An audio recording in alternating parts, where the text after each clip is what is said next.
上好。经过一天的研讨呢，相信大家在法喜充满的同时呢，有很多问题想问。那么记得索达吉堪布在《佛教科学论》开篇第1章就这样写道：怀疑把我们引向真理。那么我想，就算自己不信佛教，那么也可以从学术的角度去了解它。那么今天晚上很荣幸呢，由堪布亲自为我们解惑开示。佛教呢特别讲究因缘，那么这么殊胜的因缘呢，我们今天晚上呢能够在这里跟堪布还有跟很多的善知识这样相遇呢，是我们这辈子所有因缘当中可以说是最殊胜的因缘，所以大家一定要好好的珍惜。那么有什么问题的话都可以来提。接下来呢，让我们用掌声有请索达吉堪布跟我们互动交流。谢谢堪布。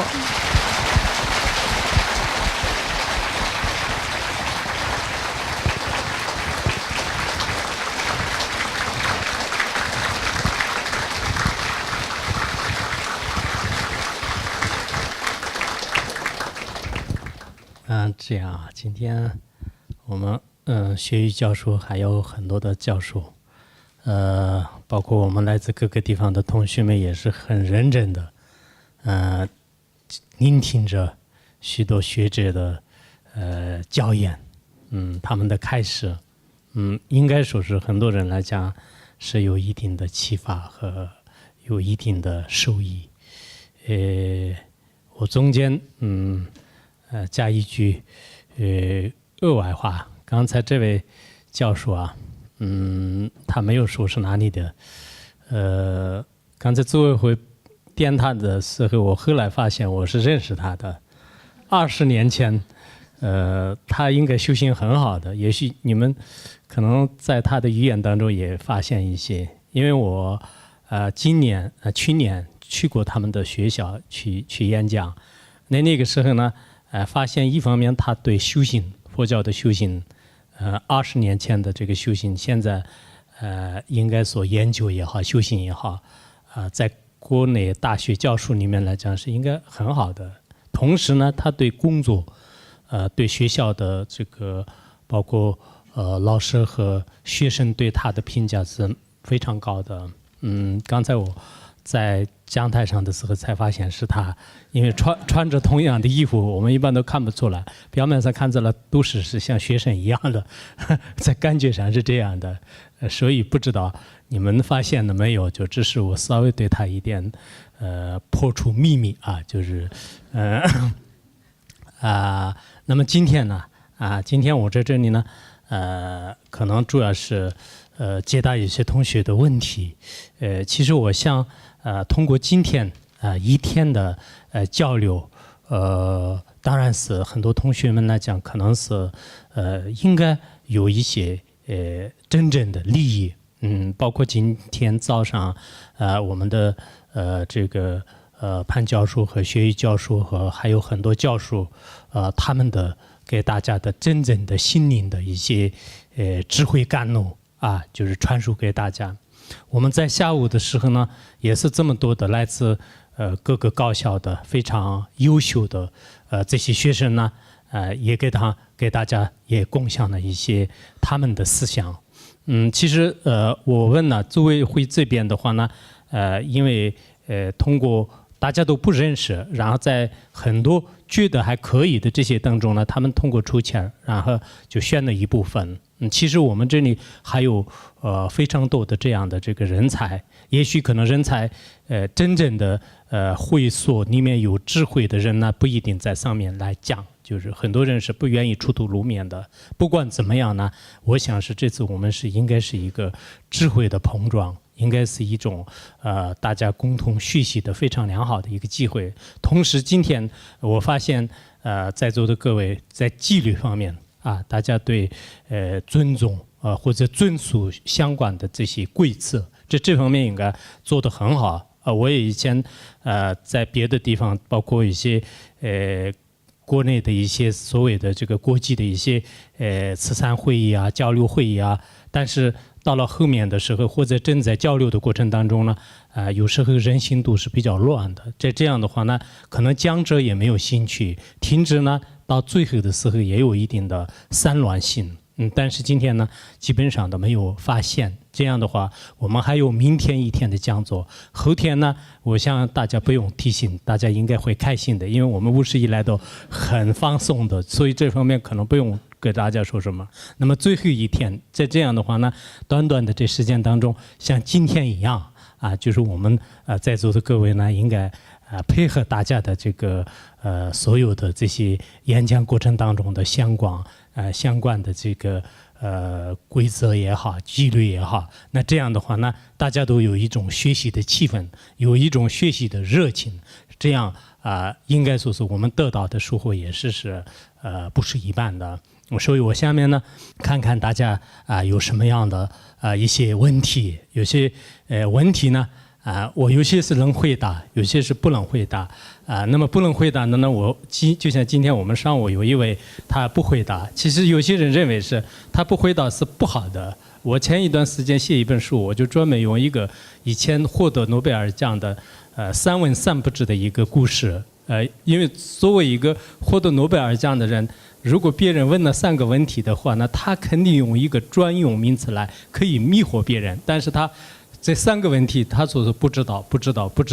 就是3个。最后呢，人们都觉得是他是最老实、最好的人。所以呢，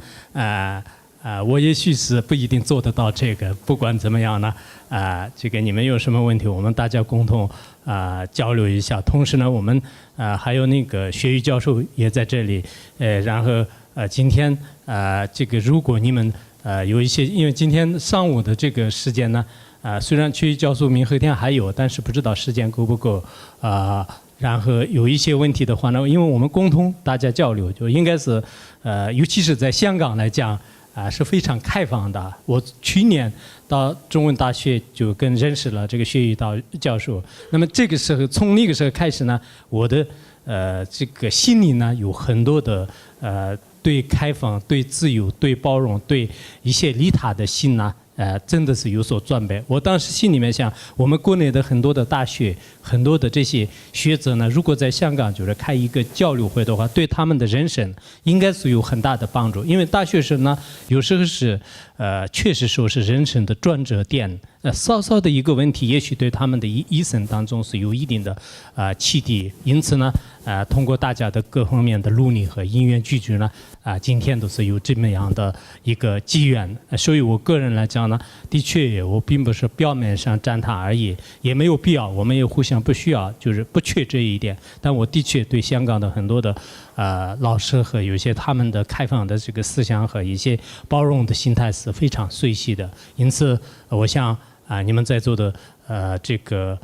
老师和一些学生主要是你们如果有一些佛教团体佛教的一些组织的话呢，我们这次机会应该是让给老师和学生，因为我们的未来的这个青年的这个意向可以说是教育的导向呢是依靠未来的这些，所以极个别的你们可能有些人呢。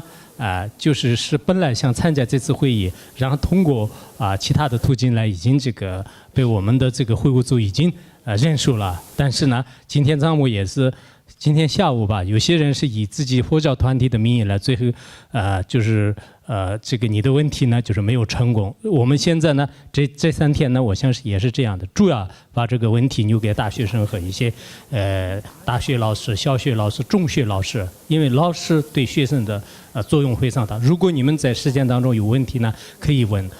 然后有些大学生呢，你们有问题的话呢可以问。那么其他的如果有一些佛教徒呢，那么就是以后在其他场合当中可以交流。这次我们是开的主要是青年佛学研究的研讨会，因此呢，我们应该有一种主要有研究性的，有一些针对性，甚至有一些辩论也是非常好的。藏传佛教当中特别提倡就面对面的针锋相对的一些很精彩的辩论，就是这也是无常不可的。所以说呢，你们有什么样的这个想法和一些简单的问题复杂的问题都可以我们共同商量。谢谢。谢谢，堪布都讲了，有什么问题都可以向堪布提出。你好，堪布，我是来自四川德阳的冯子天，然后现在呢是就读北京外国语大学。然后这些年，其实我一直有一个很大的问题，就是其实今天在参加了今天一整天的研讨会的时候，我发现一个很重要的问题，就是许多的师兄他们都非常强调一个问题，那就是文思修。可是，在我们实际上的本科生中，特别是我们现在的有很重的学业，就是要去攻克掉我们的学位。所以说，在我们实际上要去实行这个文思修3个字的时候，我们会遇到相对而言比较大的违缘。但是我又非常的不愿意放弃这个对佛法的这种修持，所以说我的困惑就是，作为一个现在在校的本科生。当我们遇到了这种外界所谓我们在就是修持佛法时带来的违缘的时候，我们年轻人应该用怎么样的一种态度再去看待自己所信仰和恭敬的佛法，以及如果在遇到这种时候，我们有没有一种暂时的和善巧的方法，可以让我们去继续进行我们对佛法的修持，同时也不会对我们的生活和别人造成特别大的影响。这个问题，我想请堪布进行开示，谢谢。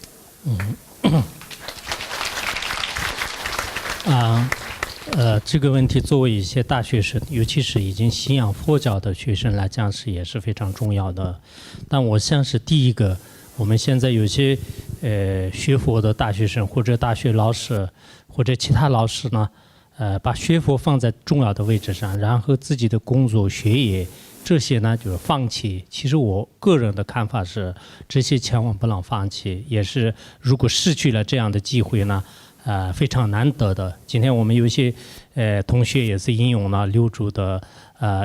祖大师的这个佛法不离世间觉的道理。的确，我们现在学习佛法、研究佛法呢，不一定要放弃你的学业，不一定要抛弃你的工作，一定要在自己的实践的工作或者是对家庭负责的有这样的责任心的前提下，你要去可以闻思修行。但所谓的闻思修行呢，你一方面学习，一方面思考，另一方面呢，就把所学的知识慢慢传习。当然，作为一个知识分子，可能不一定有特别充分的时间。但也许可能我们大多数的时间也是用在一些看电视啊、散乱啊、平时聊天啊，很多方面的可能时间是用在这方面比较多。所以呢，我们把这些时间就是用来这个学习，将自己的见解呢应该这个稳定。那么最后你的工作、你的家庭、你的生活很多方面稳定的时候呢，那么你再继续的话也是来得及。其实大学生呢，确实也是人生的十字路口当中很多的问题呢，现在刚刚要面对，包括对未来的这个自己的生活啊、工作啊、婚姻呢，很多复杂的问题一直等待着我，等待着你。所以你认为呢？就觉得是大学毕业以后就是什么都完成了，其实不是。大学毕业以后什么都重新要开始。所以你如果心里没有一个新的力量的话呢，那么人生的路是非常的非常的遥远。怎么说？还是很有艰难曲折的。所以心理比较脆弱的人呢，以后在面对的过程当中是很难的。所以今天有些人呢也提出了，就是我们这个人生当中最好是要么是有一种这个佛法。就是用一种佛法的这个方法呢，我觉得也是非常好的。就是因此，希望在这个学习呢不放弃的情况下呢，尽量的节约时间来继续闻思修习，应该是不会矛盾的。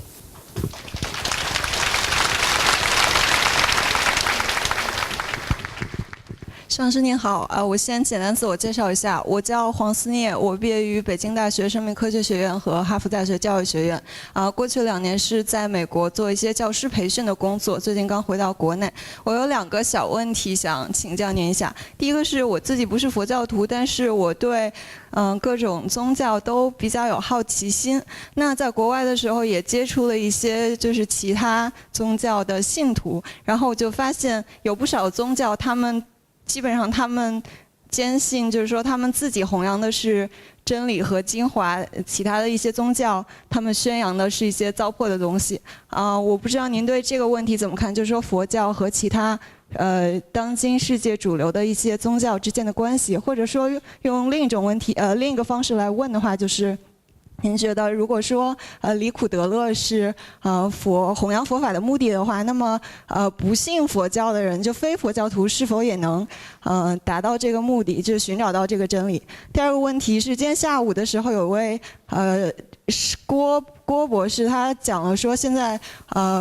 佛教通过就是网络社群的方式来传播，我知道您也就是通过这个方式来弘扬佛法。那我想问的就是，他指出了说现在就是通过这种方式弘扬佛法的存在的一些问题，比如说网络技术这方面的人才没有，或者是这营销的手段不够，就是和当今的一些就是主流的营销手段不够符合。我不知道就是您觉得这个人才方面的这个怎么说呢？就是当今的这个缺失，或者说这个鸿沟这个问题要怎么样解决？谢谢。首先呢，非常感谢啊，因为我们今天的可能大多数都是佛教徒，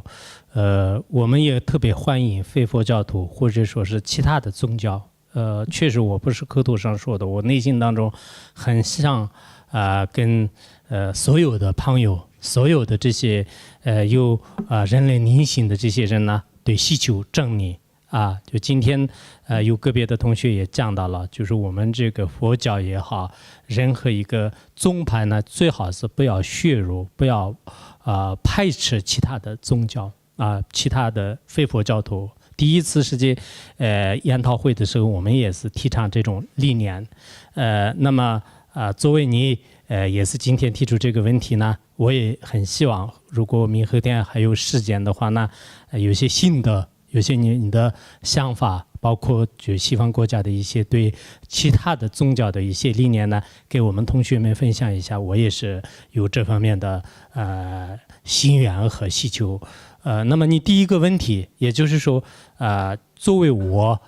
对所有的这个宗教的看待，从总体上讲，我觉得是每一个宗教在悠久的历史当中，它到今天为止有生存的这样的一个理由的话呢，那么它有它的真理。所以我从佛教的角度来讲，不排斥任何的其他的宗教，而且呢，所有对人类社会、对国家乃至地球的一切生命有利的这些宗教呢，我们特别的去赞叹，让它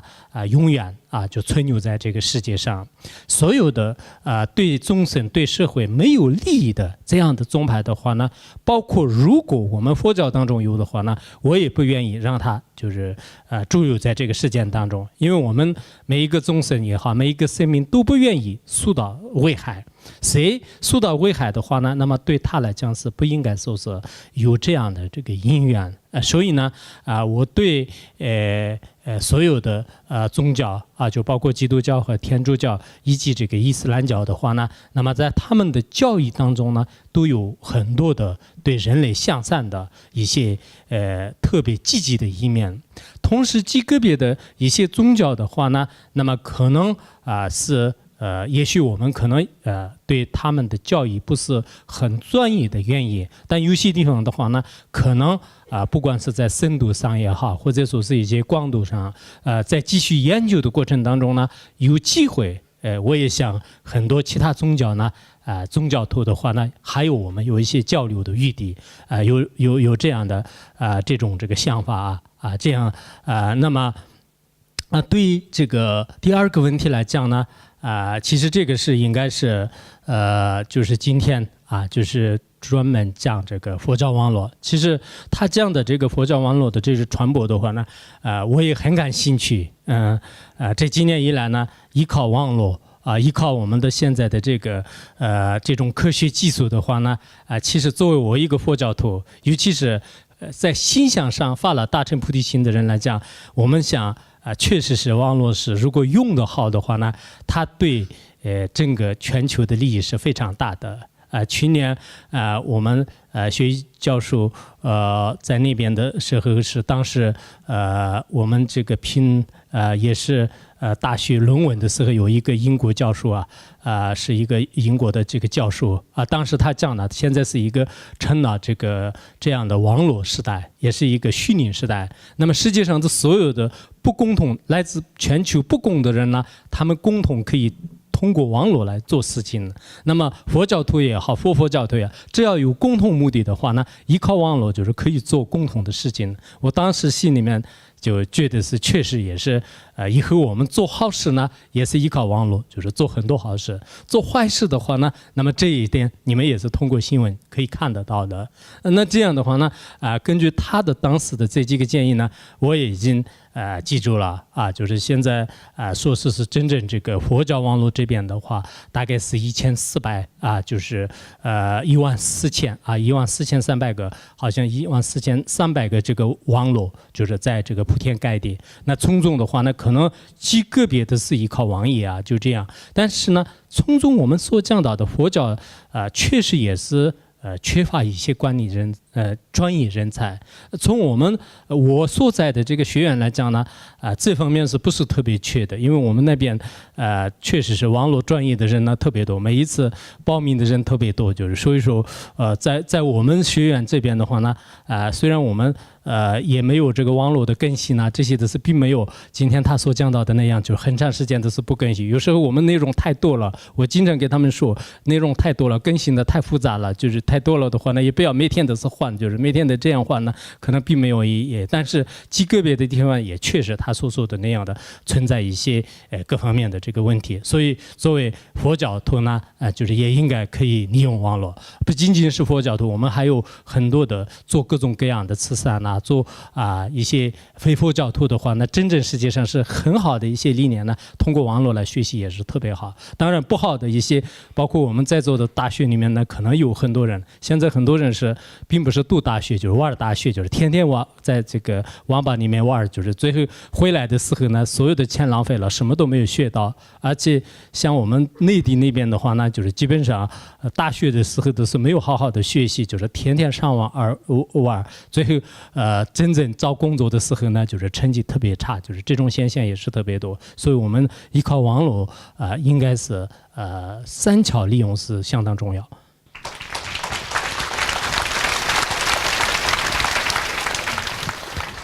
顶礼上师，是这样，我问的一个问题是，你一定要回答我。是这样的，因为我们学这个历史学，我毕业于西安翻译学院，现在想考这个宗教学的这个研究生。现在呢，在这个历史学和这个宗教学，他俩共同就是他们都根据这个进化论有一个问题，我一直没有办法解答。尤其是今天上午这个学习教授啊，在这个讲座的时候，让我更加困惑。这个就是说，这个根据这个历史学和宗教学他们的这个考古呀和这个人类研究这个过程中，说这个单就中国这个来讲，就是说110万年前这个元谋人的发现，到这个仰韶时代黄河流域一带的这个仰韶文化的这个母系氏族时代的发现，还有这个之后的距今50万年前的这个姜寨文化的这个父系氏族时代。一直发展到这个人类文明，就是有文字的时候，这个人类文明的开始。这是一个我们在上学的过程中，在历史的教科书里一直都是这样学的，就是说我们这是一个人类的进化过程。那么今天上午这个学语法师就讲到说，这个我们这个人类啊，是从这个小圆经里边讲说，人类是从观音天转生而来。那么今天下午跟这个王博士在讨论的时候，他给我讲说，俱舍论里边也详细的讲人类是怎样从这个观音天里边转生而来。这个问题我真的我很困惑。因为在我们就是如果说无论做历史研究也好，或者做这个宗教学研究也好，首先碰到的就是我们开始研究的时候，首先要追本溯源，就是首先要研究面对的就是这个问题。所以说我请上师开示一下，我们怎样对峙这个问题。这个问题啊。我首先我的观点简单讲一下，因为你今天这样迷惑的原因呢，也不是我导致的，应该学语教授导致的，所以呢，主要是可能我请学语教授来给你解答。因为你要不解答，我现在已经吃不好饭了。不，我可以我的观点可以说一下，然后我希望那个学语教授也是对这个问题可以解答一下。因为我刚刚前天遇到一个也是一位科学家，他的观点是这样的，他认为，这个达尔文的进化论呢，的确也是害了无数的人。为什么呢？因为其实达尔文的这个学说呢，在西方国家来讲这是一个很小的一个派别，就是并不是一个大的这种真正的哲学思想，就根本算不上。但是他因为这样一所，当时呢，在我们的教育体系当中纳入课本，然后很多学生呢，就是从小都是开始受到了这种教育的理念。所以你长大之后呢，就是也是无法转变的。其实你刚才所讲到的居士论当中的是并没有就是怎么讲，就是从这个观音天，也并不是完全这样讲，当然是与这个有一些这个相似的道理。那么这种说法呢，的确也是在我们佛教的隐密也好，居士也好，包括这个毗婆沙论也好，那么这些里面有一个非常的尖锐的道理来就是进行就是推断。那这种推断的话呢，我们生命的这个延续并不是所谓的人类呢，就是从这个月亮圆梦也好，或者说是在那个时候就是开始就这个是根本就是没有的这种理由。所以我想呢，我们对这个历史的真正的正面的认识的话呢，其实最好是应该从一些佛教的这个学说。当然这种学说呢，可能你本来生命学呢，就是它是非常深奥的这种学说，我们一句两句不可能马上把它让这个解答。但实际上呢，你如果深入的去所谓的佛教的这个生命学和对真正的一些这个前世今生的所有的这个论点的话呢，我们人类呢并不是就像在草地上长蘑菇一样的，就是突然就是会发生的，或者是突然这个从动物呢就变成这个人类，就是这样的这种道理呢，真正的这个整个世界文明的一些学说来分析的时候呢，我看绝不可能的。包括我以前看过，就是一些学说当中呢，也对达尔文的这个批评呢，我觉得是应该值得借鉴。那么同时呢，我看这个学医教授对他有什么样的看法，你也应该回答一下。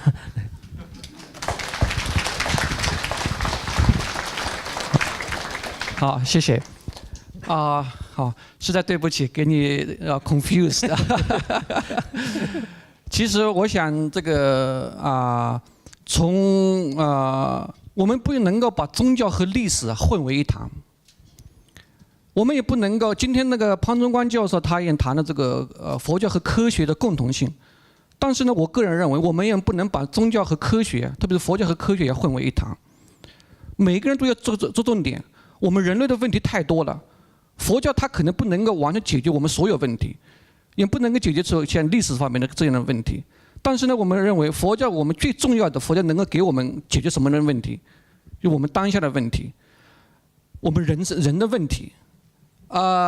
所以说佛教和历史到底哪一个更为准确性？这个就是说人到底从哪儿来的？我是相信历史呢，还是相信佛教？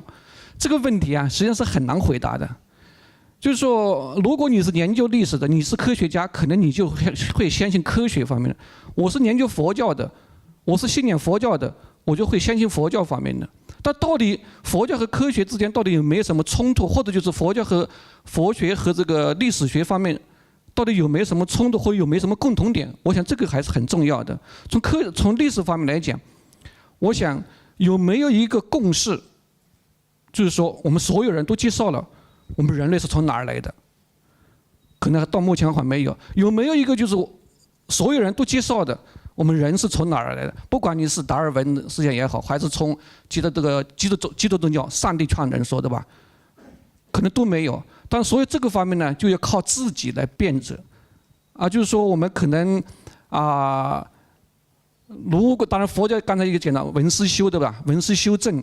我们听到了，我们还经过自己的反思，然后进一步考察，然后真正的从自己的智慧方面来看到到底是哪个是正确的，哪个是就是说我可以接受的。所以从这个方面来讲呢，我们不一定完全要相信历史，历史是人写的，很多的历史都是假的历史。我们很多的这个不管是近代也好，过去也好，都是人为的，没有历史，就是只有个 historiograph， 就是历史学没有历史，历史是人写的吧，书本也是人写的吧，对吧？那么历史在那儿，佛教经典也是人写的，但是佛教思想在那儿。佛教我们要透过佛教的这个经典来明白佛教的思想。我们就从《小圆经》，人从观音天，它说明一个什么问题？说明一个轮回的问题，说明了一个因果的问题，说明了一个缘起的问题。从这个方面，我们不管它到底有没有观音天，但是这个问题在那儿，就是说这个缘起因果或者人与自然的关系，从这个方面我们来了解或者认识这个小圆经。我想这也是我们可以说是我们当代的人重新来诠释佛教经典一个非常非常重要的一个方式吧。好，谢谢。好，谢谢。哇，这么多书啊！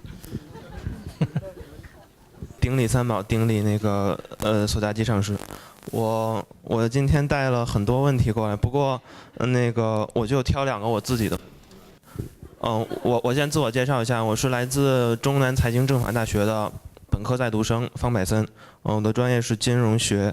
我的2个问题都是关于我生活当中的。第一个问题是关于杀生的，一个问题是关于放生的。我先问一个关于杀生的问题。我想就是因为在座的道友们很多都是很有智慧的，那个我的问题可能会比较简单，但是希望能帮助到大家。第一个问题就是，因为我们家是经常闹虫灾，就是里面有很多的蟑螂，然后我们家是老楼，在之前我们就是怎么说，几年前我买过药，然后放了就是把蟑螂杀死之后，但是因为那个环境就是很容易滋生蟑螂，因为楼很旧了，到现在呢，在我们家就引起一种学术上的争论，就是说那个我妈妈呢说，因为我妈妈也是在您的那个学会里学习的，她说坚决不能放生，不是坚决不能杀生，就是这个蟑螂是不能放药的，也不能拍死，然后就你就对它念经，你就说它让它走，然后但是没有走，就是然后那个就。我觉得我很难就是和蟑螂生活在一起，然后但是我的姥爷呢就提出另外一个方法，他说他给我讲一个故事，就是那个一个法师他有一个道场，可能是在澳洲还是在哪里，他们家的菜园子里面也是有那个虫子，然后供养的那些菜呢都被虫子咬过了，这个就是居士们也没法吃。然后后来那个法师呢，就是法师他就是他就先说请虫子们赶紧搬家呀，我们这边菜都被你吃掉，说如果不那样的话，3天之后我就放药了，然后3天之后那个法师就做了道场，然后念地藏经啊什么的，后来就放药，然后我姥爷就说你也可以这样做，然后我就其实我也不是很坚定，所以我想请上师对这个杀生的问题开示一下，我是按照哪种方法来做才比较好？然后还有一个是关于放生的问题，因为我自小每次跟我妈妈去放生的时候都有一个疑问。就是因为我们每次就是去肉市上面买点鱼，然后跑到我家在北京，跑到旁边的那个公园里面就放掉了。然后我每次都问我妈妈，就是说，因为生物学里面讲那个每一个生态环境里面都有一个它比较稳定的生态环境，里面都有几种比如说植物啊，然后昆虫啊，都是那些是固定的。假如说我放生的时候放了一种新的东西进去，它如果没有什么竞争力的话，就是没有那种阻碍天敌那种的，它会不会就把这整个生态系统给破坏掉了？因为像北京那种很多公园里面，其实生态系统很封闭的，也出现过那种城市里面那种小生态系统里面，因为像巴西龟啊这种的宠物，它们走丢之后，在环境里面没有什么天敌，然后就把整个生态环境搞得很就破坏掉了。我就是想请上师开示一下，就是我们在放生的时候，是不是有没有一些注意的地方，或者说我们是不是应该在放某些物种的时候，比如说我会选择一下，比如到底是放哪种鱼，什么会不会就想的更多一些，还是说我们放生就是只要把它放走就可以了？我就这2个问题，谢谢，请上师开始。这位同学问得很具体啊，他们家里的一些学术界的矛盾就直接给我们共享。其实刚才你说的你们家里发生的这个问题呢，我从尊重生命的侧面来说，应该是赞同你母亲的观点，因为我们的所有的这些生命啊，不管是人、动物，虽然在一些一些植物学里面讲，就是我们的这个草和这个外面的植物也有生命，但是在佛陀相关的大乘经典里面讲，这些生命跟我们动物和人的生命是不相同的。那么这些呢没有乌云的话呢，虽然它离开可能它的一些因缘的时候，表面上看来干枯啊，就熄灭啊，有这种情况，但实际上我们采动物，或者说我们拔出一些草啊，就是这样的话，没有那么大的这个过失。就今天我看薛瑜教授还是谁也讲了，就是这个本身是佛陀是已经制止这种观点，但是呢，跟杀动物跟杀人的这个差别呢，应该是区分开来。因为我们破坏植物呢，其实是一个很小的一种罪业。我们破坏动物的生命，破坏人类的生命的话呢，那么我们必须在将来的生活当中呢，要赔上他的生命，而且是500次。这个原因是什么呢？因为我们每一个众生的生命是非常非常的珍贵，包括蟑螂也好，包括蚂蚁也好，甚至微小的这些动物，它们的生命呢都是非常的这个珍贵。所以，如果我们懂得了生命的可贵性的话呢，那么就是我们一般都是不会放药。我也听过他们实在没办法的话念一个咒语，然后可以放药啊。我觉得是这个观点是我确实是不敢承担。比如说别人你一边念咒语，你一边杀了你的话呢，别人边念咒语边杀了我，我还是受不了的，就很痛苦的。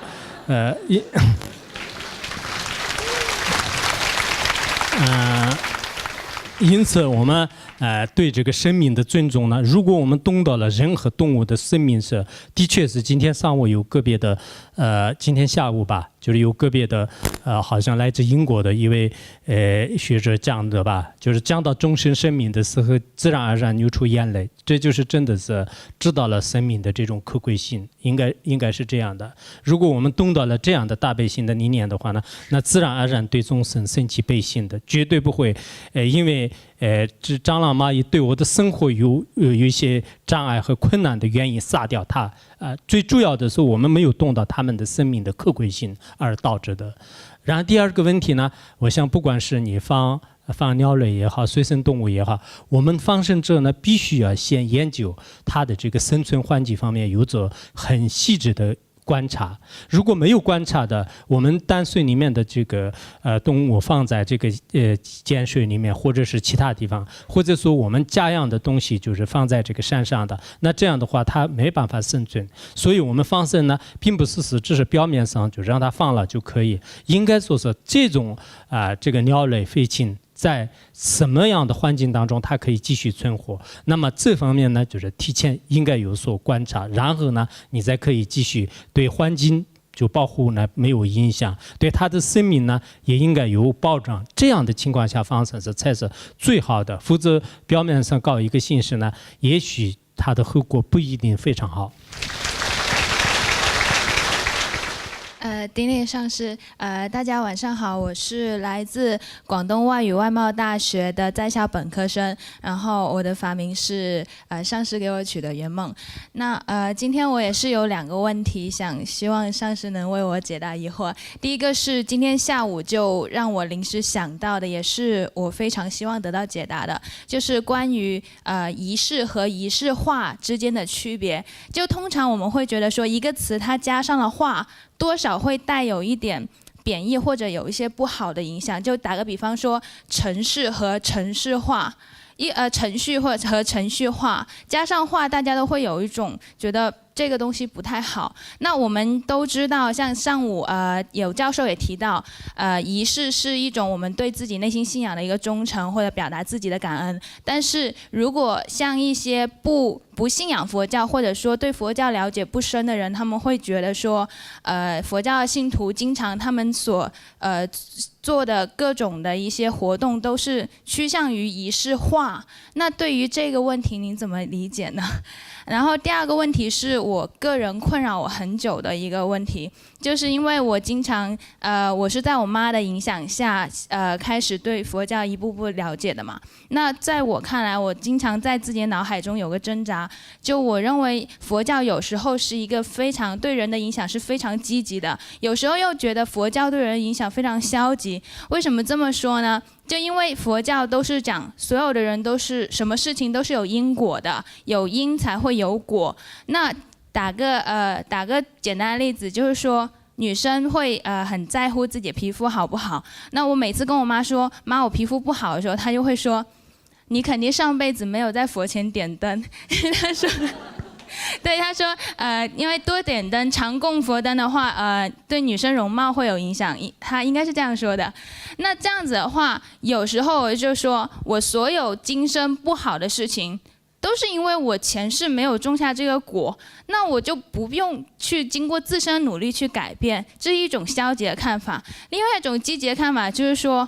我为了让我来生更好，让我来生皮肤变得好一些，我现在就要多去点灯。那这种或消极或积极的看法，有时候在我脑海中会让我挺矛盾的，也是说希望上师能开示一下。谢谢。我想第一个问题啊，仪式与仪式化的问题呢，今天这位同学也讲了，其实按理来讲是应该他来回答是好一点，但是呢。这位同学，当时也可能我记得好像讲那个慈济功德会啊，就是他们是一般来讲，不会搞很多仪式。其实我看呢，他们的很多一些慈济的义工啊，在全世界也好，包括台湾也好，当时这个。真言上人在这个40多年前的他的一些理念的话呢，我想是应该是有一些仪式，因为没有一个仪式的话呢，可能群体的组织性的这样的这个规模宏大是非常困难的。其实今天我们开这样的世界青年这个佛学研讨会呢，我想是这是一种这个仪式，但仪式的背后呢，往往都是有一种文化，有一种精神。所以呢，以前我记得孔子也说过，他说我们人的利益、人的这种意识呢，最好是不要放弃。如果意识放弃了以后的话呢，那么背后的文化呢也会消失的。我自己认为这个是很有道理的。包括我们的佛教的有些仪式呢，应该是对它的背后的这个传统，对它的背后的一些文化呢，有继承和弘扬的这个作用。因此你不管是用仪式化也好，仪式也好，用什么样的编译褒义的一些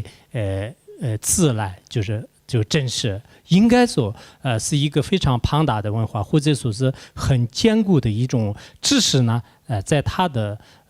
这个背后也好，在世人面前展现的时候，有一种意识的形式来存在，就这也是当前我们可能不可否认的事实。应该说是包括我们现在佛教界、人间佛教也好，就是世界上的各个比较大的一些慈善机构的话呢，他们通过有一种意识和精神理念，也就是说现在的话来讲是品牌文化，以这样的一种方式来就继续弘扬、继续传播它的精神呢，我觉得是这是非常重要的一件事情。因此呢，这个问题应该以后在我们作为一个知识分子的话呢，你所选择的这种真理真理呢，在真理的背后可能需要有一些意识的这种支持。当然，这个是需要什么样的方式来出台词，靠个人的观点和见解来抉择。然后第二个问题呢，我想你所讲的佛教的这个很多的因果呢，的确也是很多人说是。包括我们今天很多上面的这个主讲的教授也好，下午的一些这个代表的这个学者讲的时候呢，一讲到佛教就是佛教讲因果。其实这个因果呢，并不是佛教讲。应该说，世界当中的所有的万事万物都是在因果循环当中。我经常这样认为，佛教是才承认因果。那么因和果呢，这是一个佛教的小圈子里面的一种观点呢，这是不成立的。应该说，我们种子和果之间的这种的关系的话呢，不仅仅是佛教，非佛教徒也是承认的。那么心和这个业之间的这种关系呢，这是佛教就是了解。知道真理而已，并不是佛教才承认因果，而其他是不承认。当然，佛教也并不是说一切都是前世的因而来的。今天有一个人就是用这个铁锤和还有用瓶子来给大家分析，但后来评价的时候呢，就是说是他的到后面的他的推的公式呢，就是不是很明显，就是要求以后呢就比较应该让大家能懂的一些语言来就是描述，就是当时这样讲的。其实他当时讲的这个因和果之间的关系呢，它有一个直接的因就是叫做说我们进去因，还有一个叫俱生缘。其实这个很重要的，我们前世呢就是有一个直接的一种因缘，那么今生当中的三世和今生当中的这些因缘呢，给它辅助的一种因缘。佛教并不是讲一切都是前世做的命中注定的，那这叫做我们并不是一切都是依靠前因而来的，我们什么不积极，什么都顺其自然，因为它是命中注定的。我们不是这样的，任何一个东西一方面要靠自己，另一方面的话，那外在的一种外缘，那么外缘和内因积聚的时候呢，你产生的这个果，不管是你的长相也好，或者你的智慧也好，或者你的财富的话，那么一定是有前世的一些你的布施啊，你的就是这个功德啊等等等，就是一些因缘。同时呢，我这个寄生当中的一些也有一些辅助的这个因缘。所以在佛教的因果论的话呢，在居士论和阿毗达摩当中是有非常详细的线索。我觉得我们现在很多人呢就是三有三宝，二有二宝，或者说是中卦的都中度的都，这是佛教所讲的。其实佛教是只是给你知识而已，并不是说是佛教才承认这样的因果论。因此在这个问题上面呢，我想是佛教呢佛教的教育应该是积极，完全可以让适应所有的这些事件的这个规律。但是我们后人呢，很多都是有时候太怎么说就是有点极端，就是一直跑到这个缘起空性上面，什么都不承认了。有些时候的话呢，一切都是因缘而产生的。这一点我们现在缺少一个系统的一种这个学习。如果我们没有一个专业的这个佛教的这种知识系统的去学习的话呢，很有可能我们看看书或者是听听别人的一些这个非专业人的一些开始的话呢，有时候很容易就是走偏了，就是要么就是一切都是因缘所生的，我就顺其自然，全是前世前世的，你好看也好，不好看也好，全是归属于这个前面的功德和不功德而来的话呢，那么母亲和这个孩子之间呢，有时候也是在观点上有一些分歧，也是难免的。那么要么的话呢，就是一切都是对前世没有任何关系，其实也不是，就是所有的因果关系还是非常复杂的。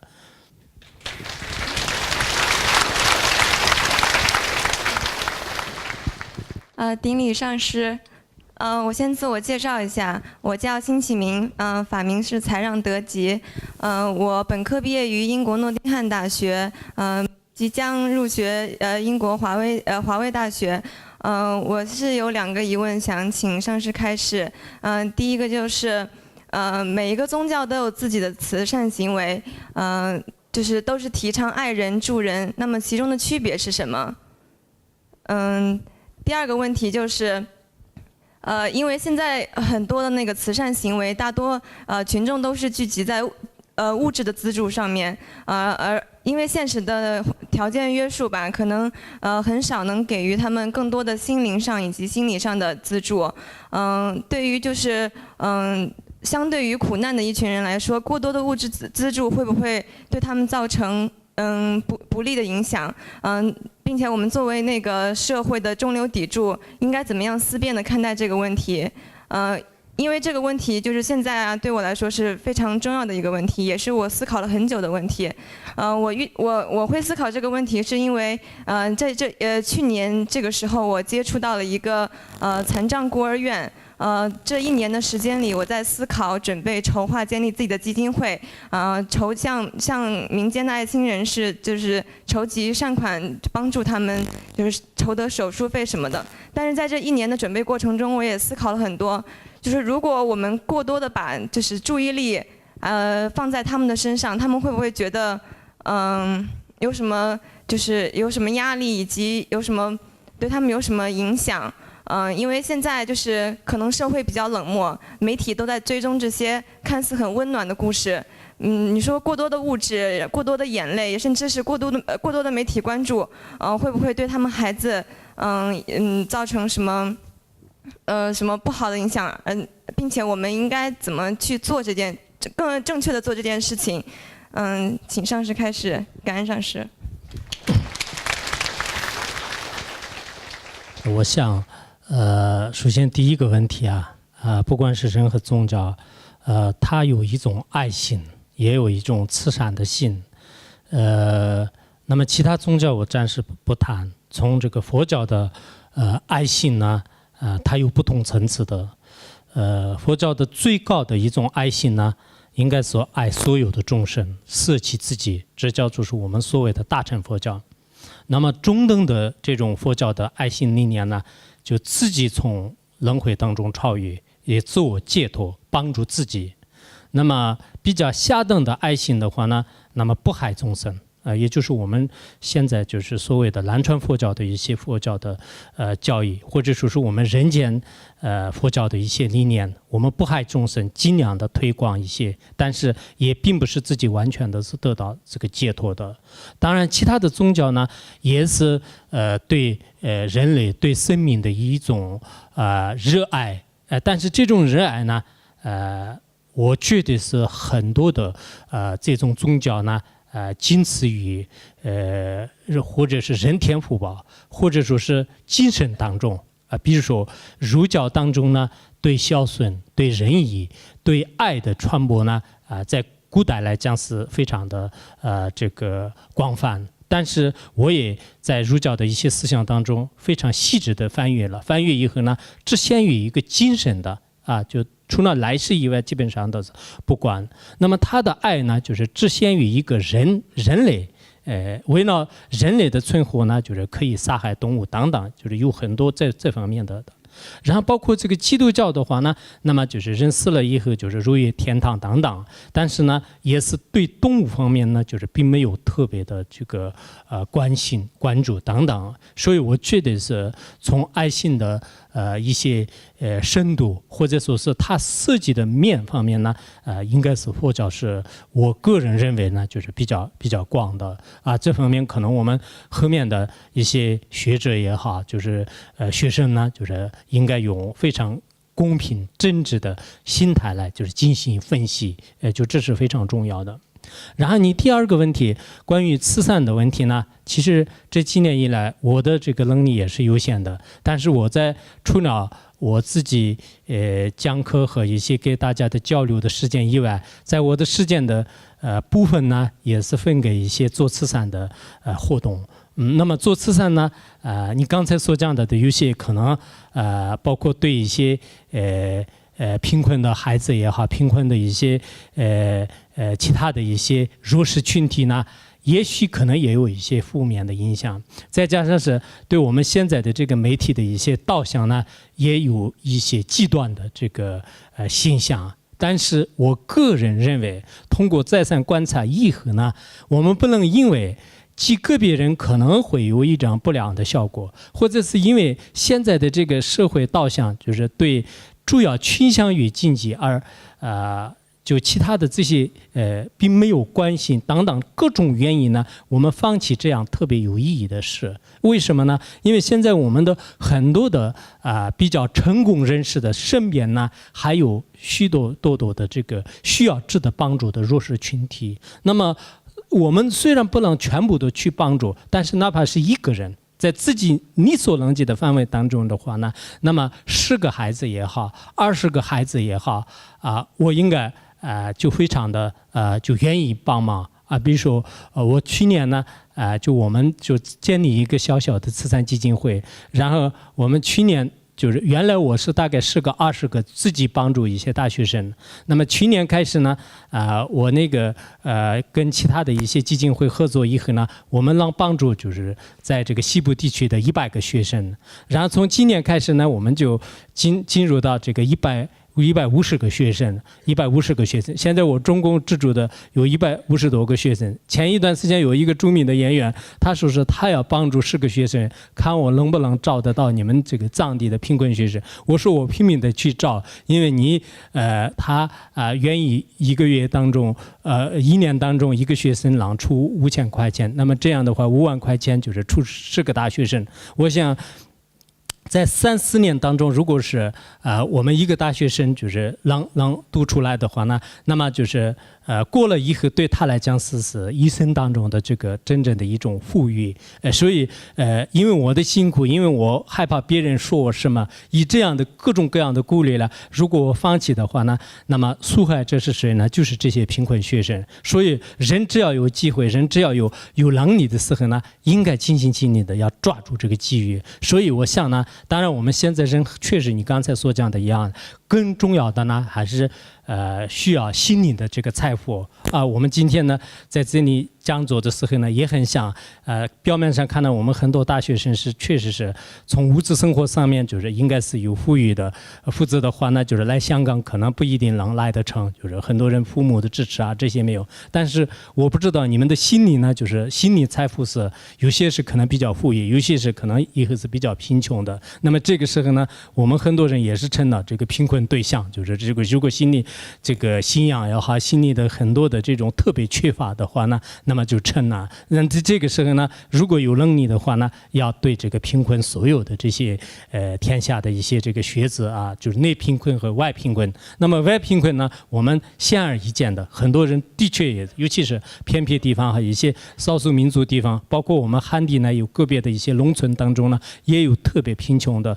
大学生。同样的，还有残疾人孤儿各种各样的这些。那么这些人呢，被社会已经抛弃了。也许我们帮助他的时候，可能会出现一些对个人和对他人就是有一些部分的一些不良之处，但是因为这个原因呢，我们放弃了就是大的一些这个工程的话呢，绝对是这个非常可惜。所以呢，我们还是发愿因缘具足的时候，应该要帮助这个身边的弱势群体。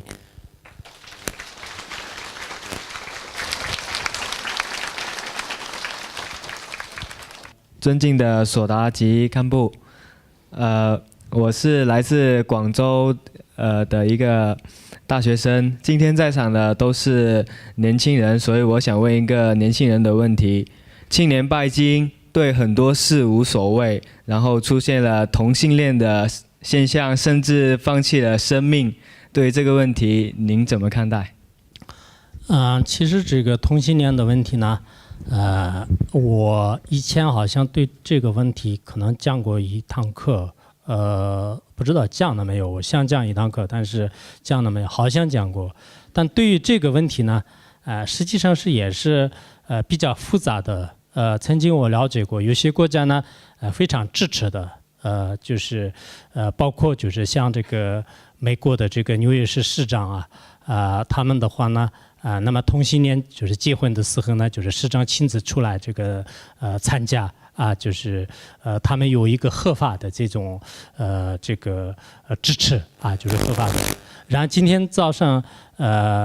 今天个别人就是在演讲当中所讲的那样，极个别的一些国家和宗教呢非常的反对，甚至情况严重的呢就是出于这个教训，也有这种情况。因此我个人而言呢，的确今天有一位同学所讲的一样的从佛教的教义上呢，的确每个众生都有各自的贪念。而且佛教呢，佛陀在《毗赖耶经》当中也是对这个问题是讲过，因为前世的一些各种业力的原因，有些人呢他喜欢老人，有些人呢喜欢年轻人，有些人呢就是希望他自己的前世的这种业力没有消解。虽然有些人是女生，但是呢他从来不喜欢男生，只喜欢女生，所以很多细节呢，在佛教的一些毗赖耶经和戒律里面呢，就是讲得非常清楚。所以从我个人的角度来讲呢，每个国家应该要这个遵守自己的这种传统或者是这个原则，同时呢，我们也应该通过这种事情呢，也知道是2500多年前的佛教的这种智慧呢，的确也是很成熟的并没有呢就是特别的要求你必须赞叹或者是必须就是排斥，并没有这么讲。但是这个情况呢，就是在戒律里面就是讲得很清楚。因此我们作为世间当中的一些人的话呢，那么就是各个国家和各个民族的这个传统就是为这个对自己的这个人生方向呢，应该是有一种最好的这个选择就是最好的选择。一般的一个人伦就是道德和规矩，从我们藏地的一些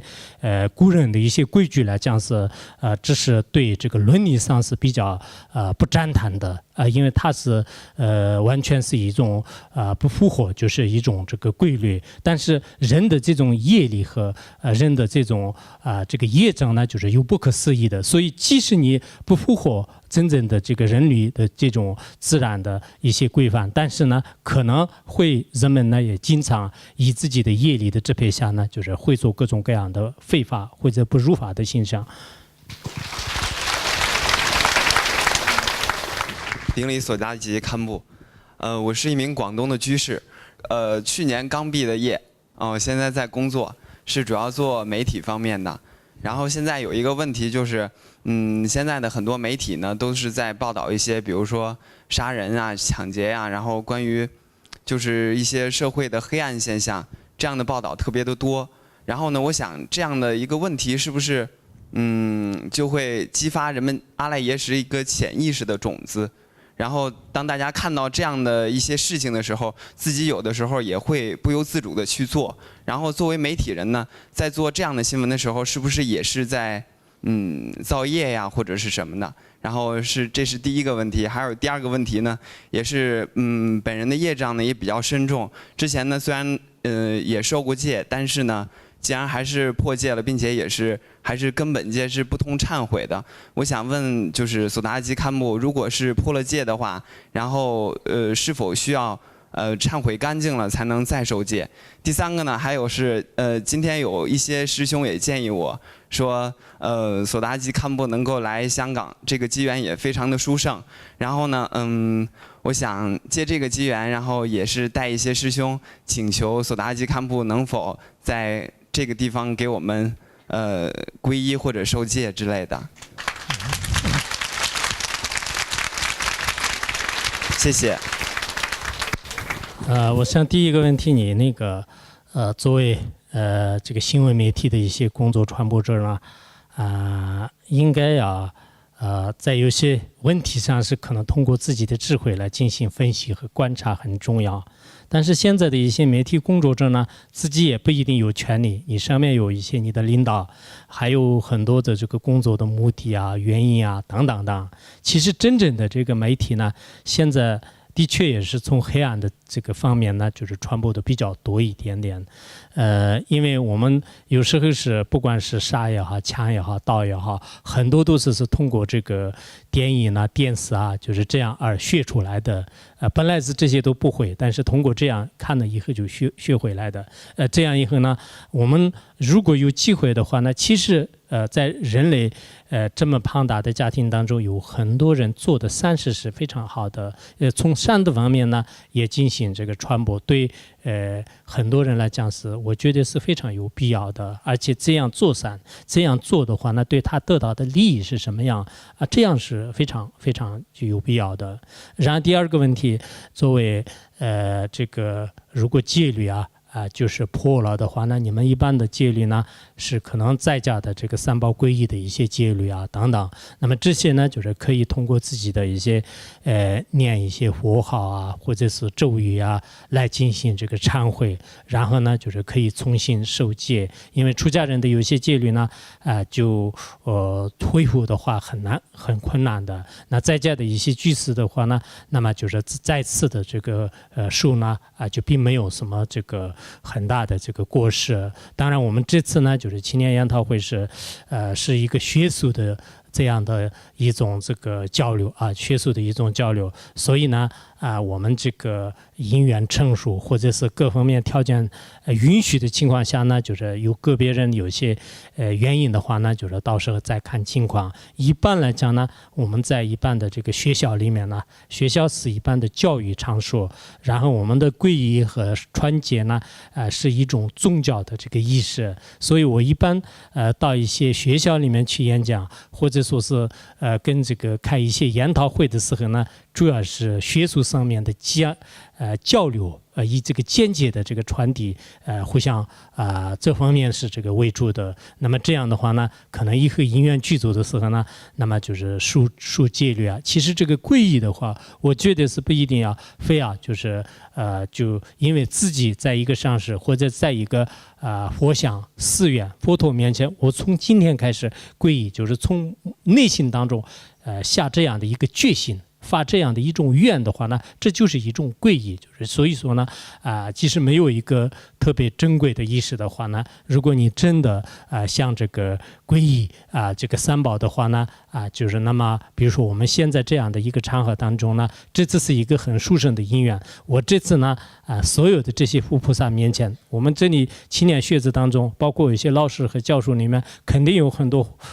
按佛教的说法来讲是佛菩萨的化现，在他们面前呢，我要皈依，自己对自己的日记本上面就是写上日记，写上这个字的话，心里面已经皈依的话呢，那就已经成了皈依了。如果你心里面没有皈依，在形式上就是有多少个仪式呢，就是也不一定成为真正的佛教徒。所以说呢，我相信你们如果自己有真实的一些这方面的想的话呢，那么就是自己从内心当中发愿，就是这个皈依三宝呢，就是应该能得到这个按照菩萨戒也是在三宝授予面前有时候可以得到的。所以皈依戒呢也是同样的。当然传述无戒的话呢，现在暂时因缘各方面不具足，所以我想呢，我们暂时也不举行一个真实公开的这种宗教仪式。当然如果做的话，香港呢就是很开放的，就是也可能没有什么的。但一般来讲，我们这里呢也有一些非佛教徒，也有一些其他的宗教徒，我们大家都是有一种共同的并不是完全是一种非要就是弘扬，或者是非要让很多其他宗教的人呢就是转向于这样的，就是不是这样的。所以我个人的这种想法的话呢，你自己有愿皈依佛门也可以，你有愿皈依基督教也可以，你暂时实在是不愿意皈依的话呢，也是可以的。但是我们要想到人生是非常难得的，有时候呢要这个看自己怎么选择。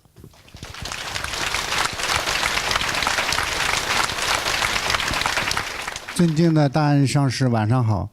我是来自烟台的，我叫牛继海，是一位大学老师。我有2个问题。第一个问题，在上午潘教授的演讲中提到，凡人是用脑占主体的，圣人呢是用心占主体的。那么怎么理解万法由心造？请上师开示。第二问题，在学习大圆满前行广释的教法中，其中在观修中经常提到要将心安住在某个境界中。那么是什么能管住心？心到底在哪里？谢谢上师。现在没有潘教授不然，其实这是应该是潘忠光教授的问题，应该他来回答。但是我想我今天早上也想了，当时他提出这个凡人是用脑，然后僧人是用心，而且他最后发现他所谓的这个圣人的时候，就成了我们这个 PPT 上面的最后一个字。我当时感觉得到他的这种说法呢，其实不管今天我们很多教授啊，包括有些学生讲的时候，讲到他自己入于一种境界当中，从这个我们下面的听众，从他的表情上也可以看得到的。他为什么这样讲呢？其实美国以前也有这样的说法，一般从学术的交流的话呢，那么就是有些智者学术的人呢，他通过这个在脑里面就是记很多的知识，然后来这个传播的。然后真正的有一些修正和境界的一些智者呢，他用心来给别人说话。这样呢，我觉得我们有些同学呢，虽然他讲的词呢是一般的，但是呢，可能自己的真实的经历跟大家讲出来，我们听起来更加舒服一点。如果我们用脑或者是用电脑，本来是我们这个脑也是一种这个机器，然后再加上是通过电脑，然后电脑上这个慢慢放来的话呢，我们下面呢就是听起来有时候是就经过很多的传播，就是有时候也是比较困难的。其实真正的这个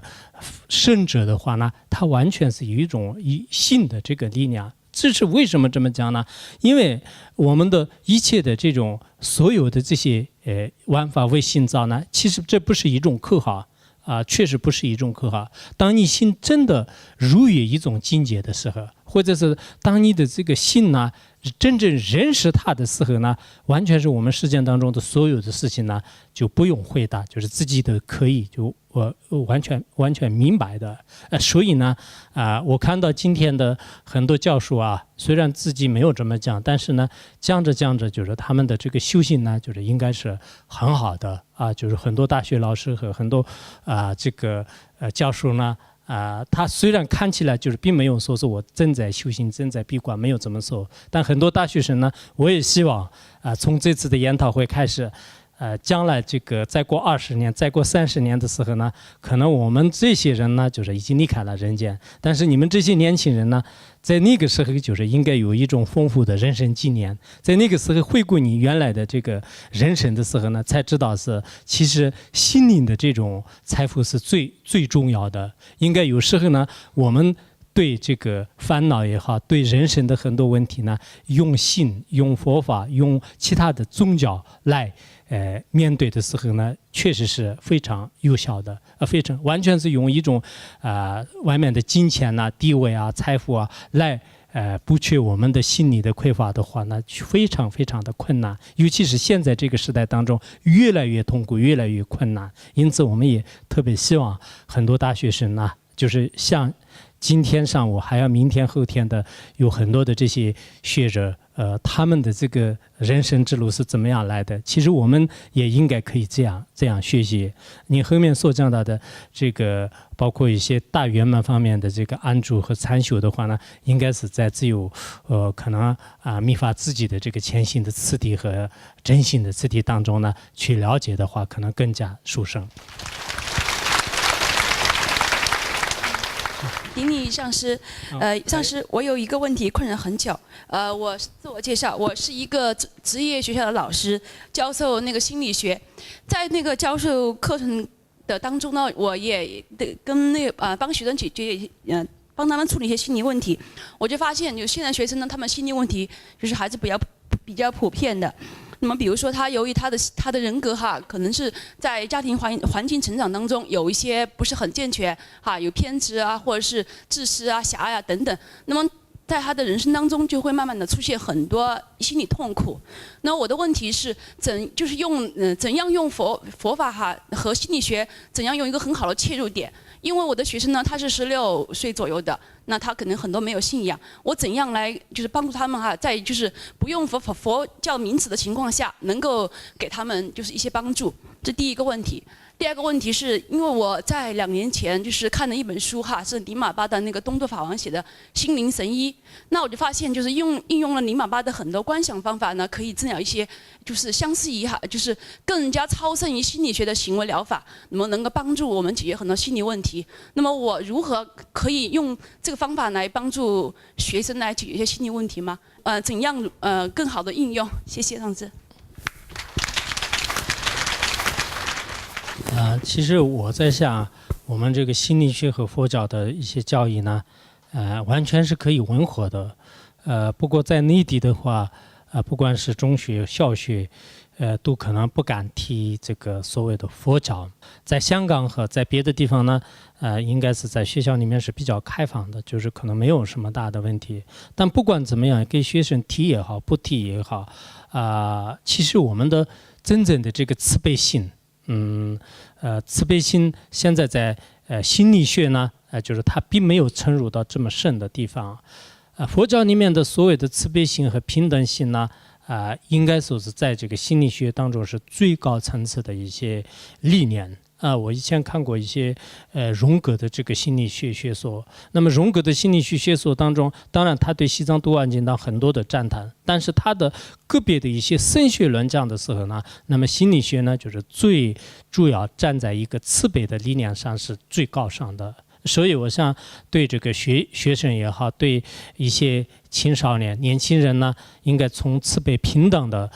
佛教的这种理念呢，从道理上讲，我们不能讲佛教一讲这个缘起空性，或者佛教一讲空性，这样一说，光是喊口号呢，可能对学生、对家长不一定有利。应该是我们以后要讲一些佛教的道理的时候呢，你不一定要提佛教两个字，但是你必须要把它的理论要讲清楚，这个原因一定要讲清楚。我们有些大学生呢，只是佛教里面就是讲什么就是这是重复一下，其实重复一下的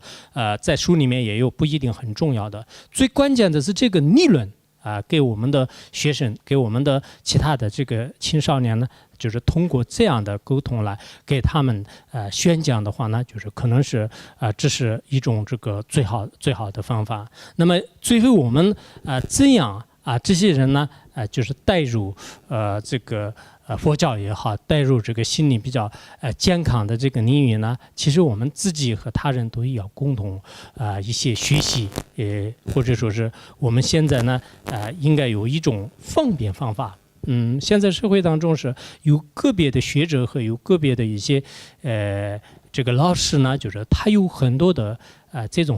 三桥方便方法。那么这种三桥方便方法呢，就是让这个学生呢的确改变他的命运。所以我们这次为什么研讨会呢，也特意的邀请也好，或者我们特意的给大家打开一个什么门呢？就是老师和学生。老师为什么我们老师呢？因为老师一个人的下面就是至少也是30-40个以上，甚至有些人带这个两个课的话呢，可能有上百个人就是那么他们的未来的这个命运呢，就是靠这1-2个老师。老师是非常危险的，也是非常关键的。如果这个老师做不好的话呢，那么你所下的所有的这些都已经毁灭了。比如说一个工程师，他如果做不好这一栋房子可能做不好，但是呢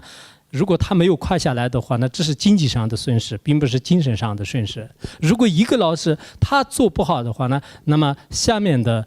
这么多的人的这个就将来的一切全部坏了。所以现在有个别的老师我也特别讨厌，他们对宗教对佛教就是一窍不懂，但是表面上呢就是特别就是不懂装懂。就是我看到一个大学里面的一个老师他其实是对佛教什么都不懂，他经常口口声声说所谓的就是宗教，所谓的佛教就是跟麻醉药没有什么差别，就经常这样讲。那这样的讲着，他下面的学生全部都认为是就是因为老师说了，他认为是在他的天地当中，他的脑海当中认为是老师是第一，那么老师说的全部是十全十美的，100%是对的。然后整个他的人生当中呢，可能认为是就是除了他的一些就是观点以外，就是其他的全部否认。那这样的话呢，的确也是对这些人的精神和来世都是有非常大的危害。所以我们做老师呢，就是一定要先自己学习。我也特别希望这次你们很多大学老师和还有各个地方的老师来了的话呢，那么你们以后对学生的这个方向，对指导性的应该是至少也是让他们就是要学会一些感恩心慈悲心还有一些菩提心等等，在这方面来教育的话呢，的确是对人类的贡献就是非常大。好，谢谢索达吉堪布。我们今天晚上的互动交流就到这里。让我们再一次以掌声感谢堪布。每次亲近善知识的时间总是过得飞快。了解堪布的人都知道，老人家20多年来真的是日不缺讲，夜不乏益，真正是惜时如命，舍命弘法。所以今天我们有机缘坐在这里，亲耳聆听仁波切的教诲，面对面的与堪布进行交流，真的是非常难得。让我们再一次以掌声感恩索达吉堪布。